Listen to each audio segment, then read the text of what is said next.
দিতেছেন, ওয়াকুদুহান নাস ওয়াল হিজার, ও দুনিয়ার মুমিন মুমিনা নারী পুরুষ তোমরা এমন জাহান্নাম থেকে বাঁচো যেই জাহান্নামের জ্বালানি হবে মানুষ এবং পাথর।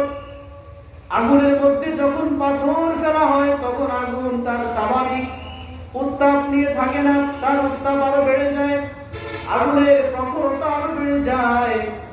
ওই জাহান্নামের আগুনের মধ্যে পাথর মিক্স করে আল্লাহ তাআলা জাহান্নামীদেরকে সেখানে নিক্ষেপ করবেন।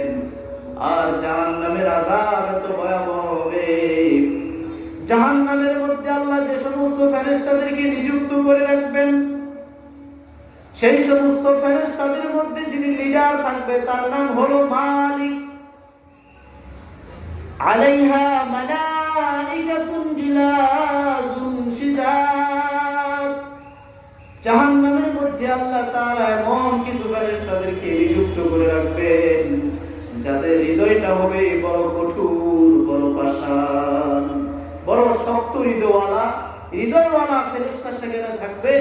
জাহান্নামীরা যখন জাহান্নামের আযাবে নিক্ষিপ্ত হবে, আযাবের তীব্রতা সহ্য করতে না পেরে তারা চিৎকার করতে থাকবে আর বলতে থাকবে, ও মালিক। মালিক ফেরেশতা তাদের চিৎকারের দিকে কর্ণপাতও করবে না।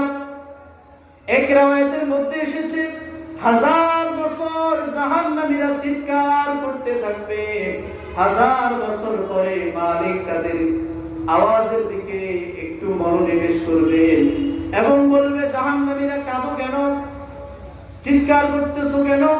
তখন জাহান্নামীরা বলবে, ও মালিক, আপনি আমাদের প্রভুকে বলেন তিনি যেন আমাদেরকে হালাক করে দেয়, তিনি যেন আমাদেরকে ধ্বংস করে দেয়।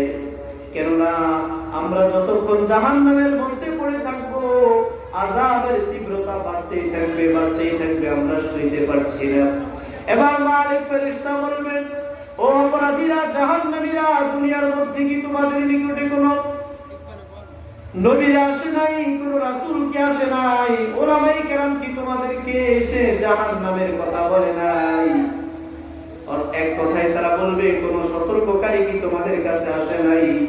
জাহান্নামীদের এক শ্রেণী বলবে, জি, আমাদের কাছে নবীরা এসেছিল, রাসূলগণ এসেছিল। তো মালিক ফেরেশতা বলবে, তো তাহলে তাদের কথা কি তোমরা মানো নাই, শোনো নাই?